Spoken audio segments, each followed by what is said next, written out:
დღეს მოგიყვებით ერთ-ერთ მისტიურ გვარზე, სახვაძეებზე, რომლებიც უბისაში დასახლებისას მისტიურ მოვლენებთან ჰქონდათ გადაკვეთა. შევეხები, ვინ იყვნენ მისტიური არსები, რომლებიც საქართველოში წარღვნის შემდეგ დასახლდნენ, ჭინკები, ტყისქალები, ტყისკაცები, მაგ თემებს ცოტათი შევეხები. ყვები ესეთ რაღაცას, რომ სანამ შენი დიდი ბაბუა დასახლდებოდა უბისაში, ქონია დავა არამიწიერ არსებთან, კონკრეტულ მიწასთან მიმართებაში. სანამ შენი წინაპრები დასახლებოდნენ უბისაში, კონკრეტულ ადგილზე გარკვეული მისტიური არსები ცხოვრობდნენ, რომელსაც გადაეყარა შენი წინაპარი. ყვები ეს რაღაცას, რომ ჩვენმა წინაპრებმაო ამ კონკრეტულ არსებთან მიმართებაში დადეს გარკვეული შეთანხმებაო. ვინც უკეთესად აითვისებდა კონკრეტულ მიწას, მას დარჩებოდა ეს კონკრეტული ადგილი. ისე მოხდაო, რომ ჩვენმა წინაპრებმა გაიმარჯვესო. კარგად აითვისეს მიწებიო და აქედან გამომდინარე დასახლდნენო. მამაჩემი მიყვებოდაო, რომ ერთხელო ჩანჩქერთან ვარო და ხედაო ფეხი გამოყო რაღაც არსმა ჩანჩქერიდანო. შემდეგო ავფორიაქთიო, გავიწიე, გამოვიწიეო, მეორე ფეხი გამოყო და შემდეგ დაუძახეო, გამოდიო, რასიმალებიო და გადმოხტაო. მამაჩემიო იმდენად მიჩვეული იყო ესეთ ზებუნებრივ მოვლენებსო, უბისას ტერიტორიაზეო და თავის სახლშიო, რომ ეს იყო მისთვის ჩვეულებრივი ამბავი. ჩვენი საგვარეულო ამ არსებთან იმ კონკრეტულ ადგილზე კომუნიცირებდაო. ხედავდაო და უამრავი პროცესები ხდებოდაო, რომელსაც გზადაგზა მოუყვები. მამაჩემსო ბევრჯერ უნახავს ტყის ქალიო, რომელიც ისეთი ლამაზი იყო, გონებას დაგაკარგვინებდაო. მაგრამ იცოდაო, როგორ უნდა მოქცეულიყო, ზერა უნდა გაეწია სხვა მიმართულებით და უნდა გაცლოდა, რადგან მისი სილამაზე დაატყვევებდა მას და წესები იცოდნენ. ჩვენმა წინაპრებმა ბევრი წესები იცოდნენ, რასთან როგორ უნდა მოქცეულიყვნენ. ჩვენი გვარისთვის ეს ყველაფერი ნორმა არის, უბისაშიო და იყო. მაგალითადო მამაჩემი შეშის გოსატანად სახლიდან რომ გამოვიდა და მივიდა შეშის საწყობთან და წამოღებას აპირებდაო, უცებო ხშირად იყო სიტუაცია, როდესაც რაღაციდან კატები გამოჩნდებოდნენო, ორ ფეხზე დადგებოდნენო, კალს და არ ტყამდნენო. წარმოიდგინე ახლა შეშის სასახებად მიხვედი ეზოში, სადაც დასაწყობებული გაქვს შეშა და უცებ რამდენიმე კატა ორ ფეხზე დგება და წვენს გარტყამს. ორ თათზე დგას. ყველა. ყვები ასევე რომ უამრავი ზებუნებრივი მოვლენები ხდებოდა იმ ადგილზეო. ერთ-ერთ საღამოსო ჩემი დაბადების დღე იყო.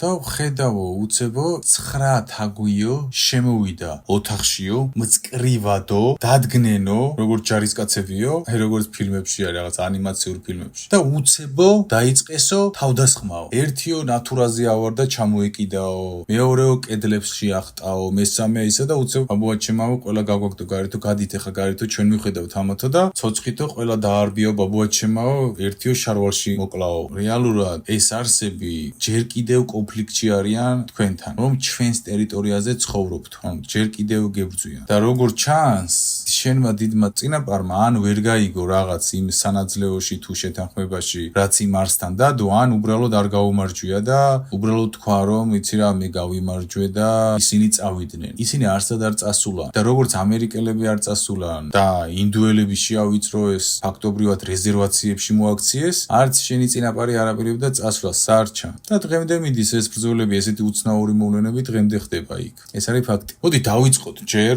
გვარის გაშიფვრით. სახვაძე, სახვა, გამოსახვა, გამოესახა.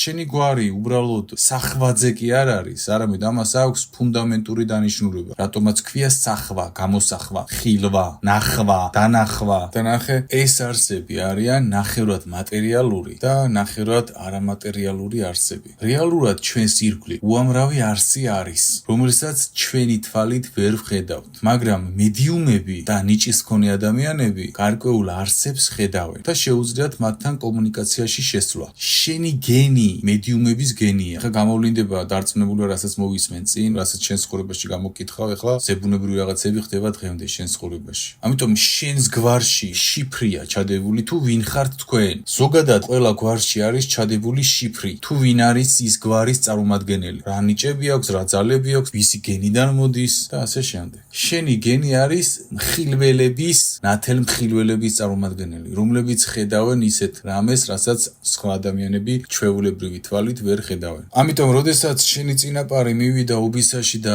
დასახლება გადაწყვიტა, მან პირდაპირ მესამე თვალით დაინახა ის არსები და კომუნიკაციაში შევიდა მათთან. ცოტაოდენ ამ მისტიურ არსებზე ვისაუბრებ. როგორ გადაშენდნენ ესენი? დატბორვის შემდეგ, ნოეს შემდეგ, როდესაც თავი შეაფარეს საქართველოს და შემდეგ საქართველოდან და სხვა დედამიწის წერტილებიდანაც გარცველ და სიცოცხლე კვლავ, ბევრი და არა სუფთა სული გადარჩა დედამიწაზე. საქართველოში, მაღალმთიან ადგილებში. იქ სადაც დატბორვამ არ მიაღწია. ეს არსები დასახლდნენ უღრან ტყეში ადამიანებისგან მოშორებით. რადგან ადამიანები მათთვის საფრთხეს წარმოადგენდა, რადგან ადამიანები სწრაფად მრავლდებოდნენ, რის გამოც უმცირესობაში ექცეოდნენ ესენი. ადამიანები მათ ებრძოდნენ, რადგან ეს არსები საწყისშივე არ იყვნენ მეგობრულად განწყობილი, რადგან ეს არსები საწყისშივე დაცემული ანგელოზების მიერ წარმოქმნილი, შექმნილი, შთაბერილი არსები იყვნენ, რომლებიც რეალურად ადამიანთა სიცოცხლის ხარჯზე ცხოვრობდნენ. მაგრამ დატბორვის შემდეგ უმცირესობაში აღმოჩნდნენ. ამიტომ ერთადერთი გზა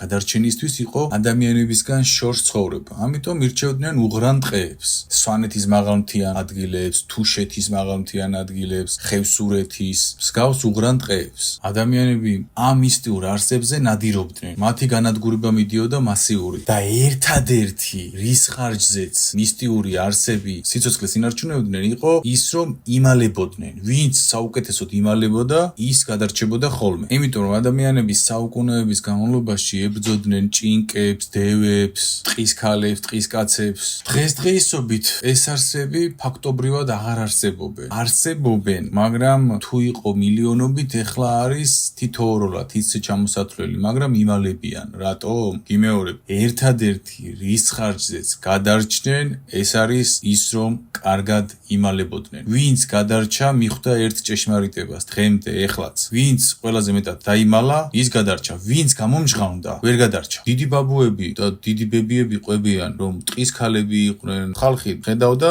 ტყის ქალებს და ტყის კაცებს. ტყიდან გამოდიოდა რაღაც მისტიური ქალები და კაცები და როგორც აი მაგალითად დათვი ჩამოვა უღრანი ტყიდან და შენს სახლთან გადაეყრები, ისე ეყრებოდა ხალხი ამ ტყის ქალებს და ამ მისტიურ არსებს. იყო ესეთი არსები, რომელიც შემოაჯდებოდა ზურგზე და ეუბნებოდა გიტიკო თუ მიტიკო, ზურგზე შემოგაჯდე თუ შემომაჯდებიო და უნდა გაგეცა სწორი პასუხი. აგერ სვანი ბაბუა გავიცანი და თავისი ისტორია მომიყვა. სანადიროდ რომ ვიყავიო, ირემი შემომხვდაო, ღირსეული კაცი მიყვება ამას, მოხუცი კაცი და არსები დავინახეო. მაგრამ შემდეგ გაქრნენ და წავიდა, ანუ დალიზია საუბარი. ჯერ კიდევ არიან ისინი, გესმეეთ? ჯერ კიდევ ხედავენ ადამიანები, ოღონდ ძალიან იშვიათად. მეუბნები რომ მაგალითადო ხვდებიო, თუ ვინმე უნდა გარდაიცვალოსო, მძორის გძნობო და შემდეგ გარდაიცვლება ან ავად გახდებაო. ეს არის ცნობილი, საკმაოდ გავრცელებული ნიჭის თვისებები, რომელსაც ქვია მედიუმის კონკრეტული ნიჭი. უამრავი ადამიანი ვიცი, ვინც ერთ-ერთში ზუსტად იგივენაირად აღწერს,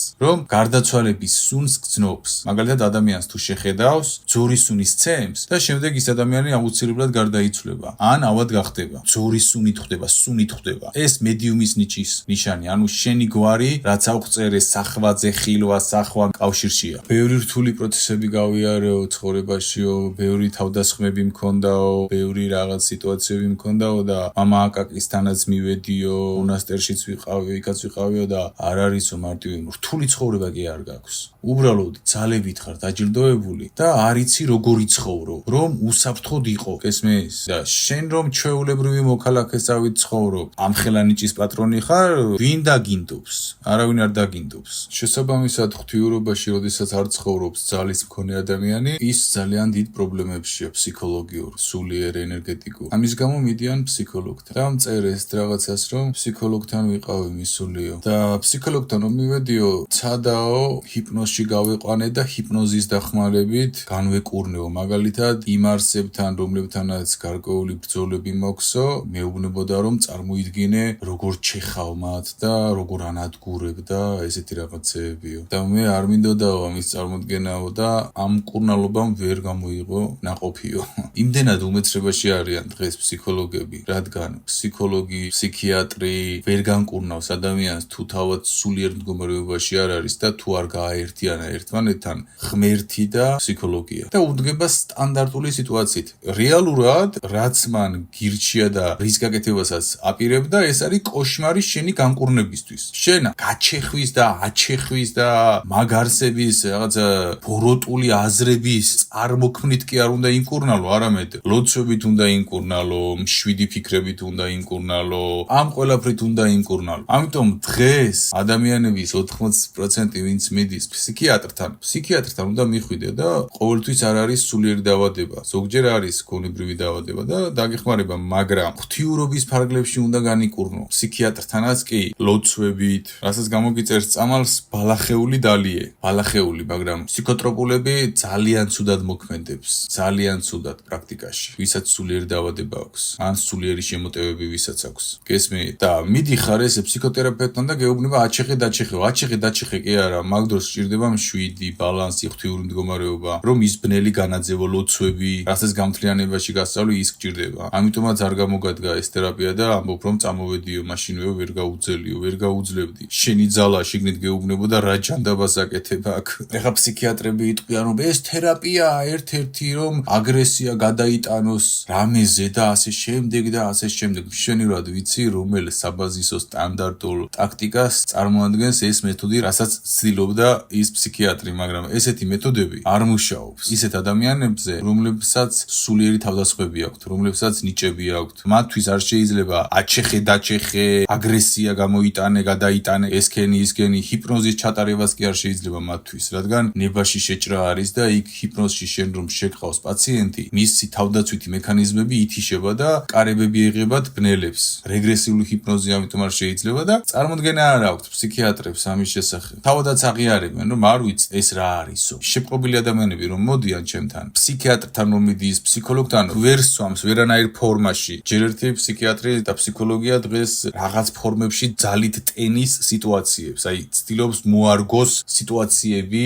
ფორმებს, მაგრამ ბოლომდე ვერ არგებს რაღაც ფორმებს და აღიარებს, რომ არ ვიცი ეს რა არის, ეს რაღაც სულიერების ამბავია, ღმერთის ამბავია, ამბობს. მაგრამ უმეტესობა ჩატენილი ფორმაში სიტუაციებია ფსიქოლოგების და ფსიქიატრების მიერ, რომ ამის ბრალია, აი მაგალითად ეხლა ერთი გოგო იყო ჩემთან მოსული და დამეწყო რაღაც პრობლემებიო და ვერ მივაგენი, მეთქი რა ჭირს. ბოლოს ხედავ ტატუ აქვს, რუნები ახატია სხეულზე და რაც ჭირდა, ერთ-ერთი რუნები რომ გაიშიფრა, ზუსტად ის ჭირდა. რუნები რაც ეწერა, ზუსტად ის ჭირდა. დაუდგინე მიზეზი, უთხარი რა უნდა ქნას, ასე შემდეგ. წერს ერთი კვირის შემდეგ, რომ მე მგონიო მე მაქვსო ADHD, ყურადღების დეფიციტი, ესე ეწოდება და ჰიპერაქტიულობა. და მე მგონიო ეს ჭირს, ან მივიდა ფსიქიატრთან, ფსიქოლოგთან და უთხრა რომ მე მგონი ეს გჭირსო და აწია ხელები. რა ვქნაო, რა ქნა კი არა, შეეშვით სინდრომებში გაქცევას. ეს მჭირს. და მორჩა არაფერი მეშველება. ბნელებმა გაგიშვეს სინდრომებში. ის მჭირს, ეს მჭირს, ის მჭირს. ის კი არა რომ ფიქრების კონტროლი უნდა მოიპოვო, ლოცვები დაიწყო, ის დაიწყო, ეს გჭირს და მორჩა. გამოსავალი თურმე არ ყოფილა. რა თქმა უნდა, ამ ადამიანს უთხარი რომ ეს გჭირს და ეს გჭირს კი არა. წადი და ფიქრების კონტროლი დაიწყე და ლოცვებში გადადი მეთქი. და კარგიო. სულიერი პრობლემა როცა გააქვს, ლოცვებში და ღმერთთან უნდა გადახვიდე და სიცუფთავეში და იმაში უნდა გადახვიდე, რასაც გამთლიანებაში გასწავლე. ან შეგიძლია შეეფარო რომელიმე ცნობილ დაავადებას, ვითომ ეს გჭირს და შენი განკურნება შეუძლებელია ვითომ. ამიტომ გააცნობიერე შენ რომ ნიჭი გააქვს, მომიტევე და წიხლქვეშ გაგიგდებენ თუ ღვთიურად არ ცხოვრობ. და ნუ კითხულობ გვერდით ვიღაცა მანანა ან ჟუჟუნა ან ჟორა, რატომ არ არის ლოცვებში? ის არავის არ აინტერესებს და არავინ არ ებძვის. შენ იმიტომ გაქვს პრობლემები და იმიტომ გებძვიან, რომ ნიჭები გაქვს გააქტიურებული, ჟორას და ჟუჟუნას მოგვიანებით გაუაქტიურდება ნიჭები. თუ მას ეს დააინტერესებს. მაგრამ ამ ეტაპზე არავინ არ აწუხებს, რადგან მასზე რესურსი რატომ უნდა დაიხარჯოს, ისედაც ძინავს, აზრი არ აქვს, ენერგიაც მასში არ არის მოგროვებული, რომ ებძოლონ და წაართვან. ამიტომ შენ როგორც ენერგიის მქონე რაღაცებს რომ გძნობ, ხედავ და ბრძოლებში რომ ხარ ცხოვრებაში, არ გაქვს უფლება იცხოვრო ჩვეულებრივი ადამიანის მდგომარეობაში. უნდა იყოს ლოცვებში, ბალანსში, ფიქრების კონტროლი უნდა გქონდეს და ყველაფერი იმაში უნდა იყოს, რასაც გამთლიანებაში გასწავლე. ან არ იყო და გაგიგდებენ წიხლქვეშ და შემდეგ შეშჭივლე უფალს. უფალო, რატომ აქვს ესეთი ცხოვრება? უფალთან რა გინდა? უფალმა მოგწა ძალა. შენ შესაბამის მოქმედებაში არ მოყავს შენი თავი. დემონები თქვენაერ ადამიანებს ეძახიან არიფებს და ყოველთვის გაკვირვებული არის, რომ შეხედავენ ადამიანს და ძალიან დიდი ძალები აქვს და ცხოვრობს ჩვეულებრივად. აი ეს სასაცილოც კი არ არის. შენ რომ ძალები გაქვს და ცხოვრობ ჩვეულებრივად. რომ არის ლოცები ღმერთთან, რომ არ ხარ, მარხვას არიცავ, სიტყვის სიცუფთავეს არიცავ, არიფი ხარ, არიფი, ნუ იქნები არიფი. გააცნობიერე ძალა რომ გაქვს შესაბამის ცხოვრებაში უნდა გადახვიდე თუ არა და წასულია შენი საქმე. ამობეს რაღაცას რომ შემდეგ მონასტერში წავედიო რომ ეს რაღაც ზებუნებრივი შეგრძნებები ყველაფერი ეს რასაც გრძნობდი თავდასხმები ამ ყველაფრიდან გამთავისუფლებული ყავიო და მონასტერში ვერ შევეგო ეს სიტუაციებსო მონაზვნებს ისე ექცეოდნენ უსამართლობა ტრიალებდაო და წამოვედიო. მონასტრებში ისეთი რაღაცეები ხდება რომ მთელი ერი არის ავად. მოდი ჯერ აქედან დავიწყოთ. მთელი საქართველო არის ჩაფრული შავ მაგიაში. რელიგია და მოძღვრები არიან უმეტესობა, მაგრამ არიან სუფთა მოძღვრები, ჭეშმარიტი მოძღვრები, უფლის გულში რომ არიან ისეთი მოძღვრები და ბერები. მაგრამ უმრავლესობა არის წარწმედილი, ფულით არიან წარწმედილი, არიან გეიბერები, მოდი ესე გეტყვი, გეიბერები. ალბათ ზღაპრად გეჩვენებათ ეს, ხო? მაგაზე ცალკე ისტორიები მაქვს, უბრალოდ არ საუბრობ ამ თემაზე, ამ ეტაპზე და შეიძლება არც არასდროს ვისაუბრებ. არის თემები, რომელზეც ჩაწერილი მაქვს ნამდვილი ისტორიებით, მაგრამ მაგაზე ან ვისაუბრებ, ან არასდროს არ ვისაუბრებ. ეს უფალმა უნდა გადაწყვიტოს და უფალი აკვირდება ყველა ამ ადამიანებს. და ნახეთ, არის გეიბერები, რომლებსაც აი გეია. მე გეის წინააღმდეგი არ ვარ, მაგრამ გეი რომ ხარ და ბერი და რაღაცეებს აკეთებ. ნახე, შენ შეიძლება იყო გეი და იყავი ბერი, მაგრამ მოიჭერი ის ადგილი. როგორც ყველა წმინდანი და სუფთა ადამიანი იჭრის იმ ადგილს. შენ შეგიძლია იყო გეი და იყავი ღმერთთან, როგორც შეგიძლია, მაგრამ გეი და იქ რაღაცეები სკეთება თუ აკეთებ, ეგ უკვე მეტად სიბინძური. მოუწერია ჩემთვის ბერს, რომელი მონასტრის ხელმძღვანელი ფიზიკურად ატერორებდა. დემონის მდგომარეობაში იყო. ენერგეტიკულად სრუტავდა, ჭამდა და ვინმე კონტროლი ყავთ, აი ვინმე ყავთ, ვინც გაგაკონტროლებთ, ანუ რელიგიას ყავს, საერთოდ არ ყავს. საერთოდ სასამართლო მოხსნილი გაქვს. სასამართლო როგორც კი მოიხსნა მოძღვრებზე, ბერებზე და რელიგიურ ადამიანზე, მაგ მოხდა თქვენი ყველაზე დიდი წარწმედა რელიგიაში, რადგან ადამიანი ხარ შენ და ყველანი ადამიანები ხართ და სასამართლო მოხსენით. საკუთარ თავზე სასამართლო არ გაგაჩნიათ, შიგნით ვინმე რამე რო დააშაოს, სასამართლო არ გაგაჩნიათ. მიხვდით რა გააკეთეთ? თქვენ რა გააკეთეთ, იცით? აი ახლა რომ გავაუქმოთ პოლიცია და სასამართლო ქვეყანაში, რა მოხდება თქვენი აზრით? ანარქია. ასეთივე ანარქია ტრიალებს რელიგიაში. სასამართლო გააუქმეთ და ამიტომ. და ვისაც რა უნდა იმას აკეთებს. არავინ არ ასამართლებს. მაქსიმუმ საყვედური შევიდეს პატრიარქთან და პატრიარქი იტყვის დაანებეთ თავი. ხო, აბა ერთი რომელი გამოავლინეთ და რომელზე გქონდათ შესაბამისი რეაქცია მაინტერესებს არც ერთზე. ეს ცალკე წახნაგია. მიხვდით, როგორც კი თქვენ რელიგიაში მოძღვრების მიმართ, ბერების მიმართ და ერთმანეთის მიმართ და საკუთარი თავის მიმართ სასამართლო გააუქმეთ, მაშინ წარწყდით თქვენ, მაშინ დაიწყო თქვენი წარწმედის პროცესი. გაღრმავდა უბრალოდ. მაშინ გამოვლინდა. რელიგიას კი არ ვებცვი. აი, ფაქტებს აღვწერ. დაკვირებული ვარ, ადამიანები, რომლებიც მიდიან მონასტრებში, ჩამოდიან რაღაცა მოძალადეები თითქოს. ყველა მონასტერს არ ვეხები, რა თქმა უნდა. ვიღაც იქცევა კატასტროფულ კოშმარად და მონასტერში დავდივარ. რას დადიხარ, მოკიდოს ყურში ვინმე მხელი და გაგშოლტოს იქ და ჩამოგიყვანოს იქიდან თავდაბალი ადამიანი და რაღაცა. ჩამოდიხარ იქიდან დაპროგრამებული რობოტი, ქედმაღალი. აი, ქედმაღალი ჩამოდიხარ. რომ აი მონასტერში ვიყავი და იმხელა ქედმაღლობით ჩამოდიხარ, ვინ დაგტენა ამ ქედმაღლობით ნეტა ვიცოდე. და უმრავლესობა ესე ჩამოდის მონასტრიდან. დამშვიდებული ქედმაღალი ფსიქოპატი. ან თუ ადის, დამშვიდება ცოტა ხანი და ისეთივე ჩამოდის. ანუ საერთოდ გადამზადება ხალხის არ მიდის იქ. მარტო ლოცვები, კარგია ლოცვები, კაც. მოკლედ მონასტრებშიც პრობლემები არის, ამიტომაც წამოხვედი. და ამ პრობლემებზე არავინ არ ლაპარაკობს და არავინ არ ხედავს ამ პრობლემებს. არის მონასტრები, სადაც ღმერთი ბუდობს და არ შევეხები მაგ მონასტრებს და მაგ მონაზვნებს და მაგ ბერებს. მაგ ბერებზე დგას საქართველო. მათი ლოცვების შედეგად. მაგრამ მეორე მხარე რაც არის, იმაზე ვლაპარაკობ და ამაზე უნდა ვილაპარაკოთ, რომ ეს გამოსწორდეს. არის ბნელი მხარე, არის ნათელი მხარე. ბნელი მხარეს თუ არ შეხედე და მიხედე, არაფერი არ ეშველება, გამრავლდება და სნეულებად მოედება მთლიან რელიგიას და მთლიან სიტუაციას. შემდეგო ერეკლე-შონიასთან ვიყავიო და მითხრაო, რომ უდიდესი აურა გაქვსო, უძლიერესი ძალა გაქვსო და ამ ყველაფერს უნდა მიხედო.